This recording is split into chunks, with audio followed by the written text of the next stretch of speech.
If your plank lasts longer than your playlist, you're probably doing it wrong.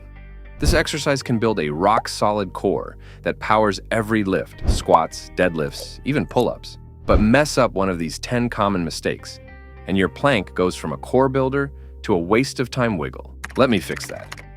Mistake number 1, falling in love with the stopwatch. If your whole goal is to outlast the timer, you're missing the point. A 3-minute plank with your back sagging and your shoulders collapsing isn't beast mode, it's game over. If your form breaks, your gains break too. Instead, nail the form first, then crank up the intensity. And when your form slips, drop it, reset, then come back stronger. Mistake number 2, crossing your hands. Looks comfy, but it slumps your shoulders, kills core tension, and basically turns your plank into nap time. Instead, put your forearms flat, palms gripping the floor. Lock in tight. Mistake number 3, looking up. Tilting your head up snaps your spine out of line, shuts down proper bracing, and makes your plank way less effective. And over time, it can lead to neck strain.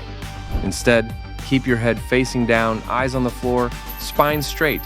No neck strain. Mistake number 4, letting your core nap. If your abs are just chilling while you plank, nothing's getting built. Instead, drag your elbows toward your toes to activate your core muscles. Don't just hold the position, create tension. Mistake number 5, sagging hips. When your lower back arches, your abs basically clock out. Looks easier, feels easier, but it's completely useless for building a strong core. Who takes over? Your lower back. Instead, straighten your legs, squeeze your quads, fire up your glutes, and tuck your butt. Mistake number 6, sky-high hips. On the other hand, if your butt's pointing at the ceiling, your abs are basically off-duty and your shoulders are carrying the load. Zero core tension, zero gains. So, unless you're trying to turn into a pyramid, this position is useless for working your core. Instead, keep your body in one straight line, head, shoulders, hips, heels, and brace your core. Mistake number 7, shallow breathing. If your plank looks more like you're practicing for a free diving competition, you're doing it wrong. This isn't an underwater plank world record, it's core training. Holding your breath or taking those weak, shallow chest breaths kills the whole point of the plank. Your core shuts down and your abs clock out. Instead, breathe deep into your belly. Inhale, brace, and exhale while keeping that full body tension. You'll instantly feel your abs firing way harder. Oxygen is free, so use it. Mistake number 8, lazy shoulder blades. Letting your shoulder blades chill kills tension and stability. Instead, keep your blades pushed forward by pushing the ground away until your upper back rounds slightly. Not a hunch, just a strong, intentional push. Mistake number 9, shoulder shrug.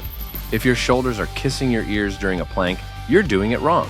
It's dumping the work onto your traps, making the plank easier, but way less effective. Instead, push the floor away and keep your shoulders down, strong and active. Mistake number 10, bending legs. If your legs are bent in a plank, you're doing a plank light version. Half the effort, half the results. The moment your knees slack, your lower back and shoulders start slacking too. A plank is supposed to be full body, not half asleep body. Instead, lock your legs straight, squeeze your quads, keep your feet close. A wide stance will give you more stability, but it lowers the difficulty instead of leveling up. Now, tell me in the comments, how long can you hold a perfect plank?